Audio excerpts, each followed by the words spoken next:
Elle était un serpent jusque-là, jusqu'à la nuit de noces, et Yassen, lui, ne savait rien, rien du tout. Dans le village, tout le monde parlait d'elle comme d'une femme mystérieuse, belle, mais étrange. On disait qu'elle n'aimait pas la lumière du soleil, qu'elle ne mangeait jamais avec les autres, qu'elle préférait s'isoler près du fleuve, là où les roseaux bougent comme des âmes fatiguées. Yassen, lui, l'aimait.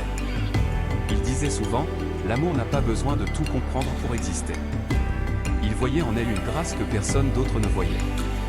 Le jour où il décida de la demander en mariage, les anciens le mirent en garde. Un vieil homme lui dit, Yassen, certaines beautés ne sont pas de ce monde. Mais Yassen sourit. Il répondit, mon cœur a choisi, je ne peux plus reculer. Et le mariage eut lieu, sous le grand manguier du village. Les tambours résonnaient, les femmes chantaient, et même le vent semblait bénir leur nuit. Elle, vêtue de blanc, ne disait rien. Ses yeux brillaient, mais pas comme ceux d'une femme heureuse. Ils brillaient comme une lune qui cache un secret. Les premiers jours furent calmes, presque parfaits.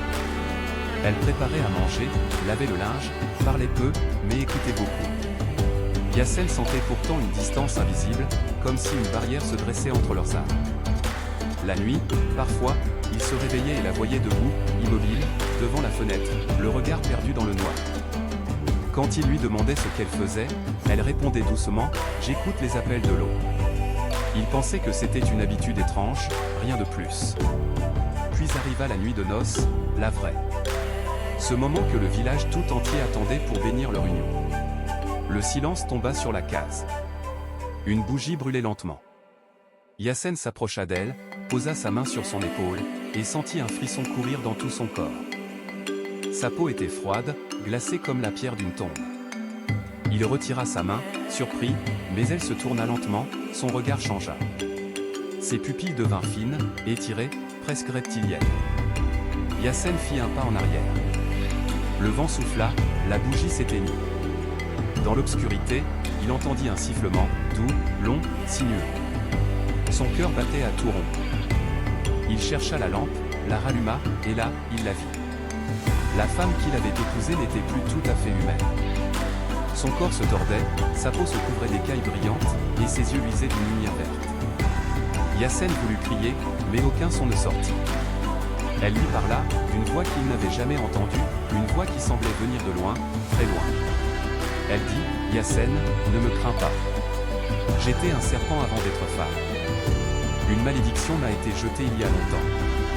J'ai dû vivre parmi les hommes, sans amour, sans chaleur, jusqu'à ce qu'un cœur pour l'épouse sans me juger. Cette nuit, la malédiction devait se briser, ou me consumer pour toujours. Ses larmes tombèrent, chaudes, sur la terre froide. Et pour la première fois, Yassen comprit tout. Ce n'était pas un piège, ni une tromperie. C'était une épreuve. Il s'avança doucement, malgré la peur, malgré le frisson. Il posa sa main sur son visage qui changeait, moitié femme, moitié serpent, et il dit simplement, « Je t'aime encore ». À cet instant, un vent violent entra dans la case, la flamme de la lampe s'éleva comme un cri, et un éclair traversa le ciel. Elle poussa un gémissement, un cri à la fois humain et sauvage. Puis tout s'arrêta. Quand Yassen rouvrit les yeux, elle était là, allongée, paisible, sans écailles, sans peur, humaine. Le lendemain matin, le village la vit sortir de la case, main dans la main avec Yassen. Les anciens ne comprirent pas, mais ils virent dans ses yeux une lumière qu'ils n'avaient jamais vue. Une douceur nouvelle, une âme lavée de tout fardeau. On dit que depuis ce jour, aucun serpent n'approcha plus jamais du fleuve. On dit aussi que l'amour de Yassen avait vaincu une ancienne malédiction. Les années passèrent. Parfois, quand le vent souffle fort sur les collines, on raconte qu'on entend le sifflement d'un serpent au loin. Certains disent que c'est un souvenir, d'autres, une bénédiction. Mais Yassen, lui, sourit toujours quand il l'entend.